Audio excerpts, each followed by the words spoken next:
جب آمدنی نہ ہو تو تھوڑا خرچ کر، کیونکہ ملا کہا کرتے ہیں کہ اگر پہاڑوں پر بارش نہ ہو تو دریائے دجلہ بھی 1 سال میں خشک ہو جائے۔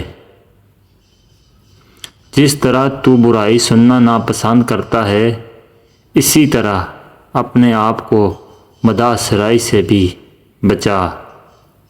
کردار ایک ایسا ہیرا ہے جو ہر پتھر کو کاٹ سکتا ہے۔ اس قوم کا جینا آرام ہے جو پڑھنے کے لیے اچھی کتابیں نہ لکھ سکے۔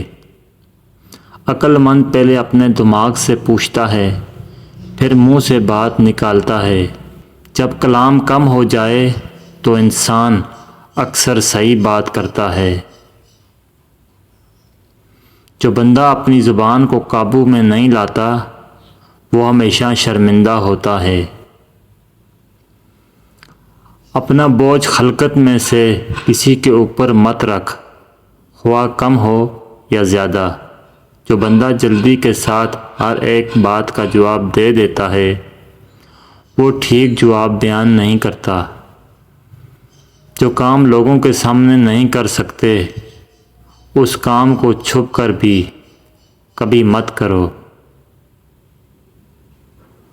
ایسی بات مت کہو جو مخالف کی سمجھ سے بالا تر ہو۔ ہمیشہ آسان اور کم لفظوں میں بات کرو۔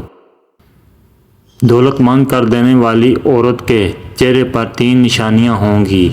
نمبر 1 کان چھوٹے، نمبر 2 آنکھیں موٹی اور نمبر 3 ماتھا بڑا ہوگا۔ یاد رکھو، خدائے کریم کے سارے عطیوں میں حکمت سے بڑھ کر حکیم وہ بندہ ہے جس کے قول اور فعل دونوں برابر ہوں۔ جو بندہ علمی مذاق نہ رکھتا ہو اس کے سامنے علمی باتیں کرنا اسے اذیت پہنچانا ہے۔ دوستو، امید کرتا ہوں کہ آپ کو ہماری ویڈیو اچھی لگی ہوگی۔ اگر آپ کو ہماری ویڈیو اچھی لگی ہے تو لائک کیجئے، شیئر کیجئے اور مزید اچھی ویڈیوز کے لیے ہمارے چینل کو سبسکرائب کریں۔ ویڈیو دیکھنے کا بہت بہت شکریہ۔ جزاکم اللہ خیر۔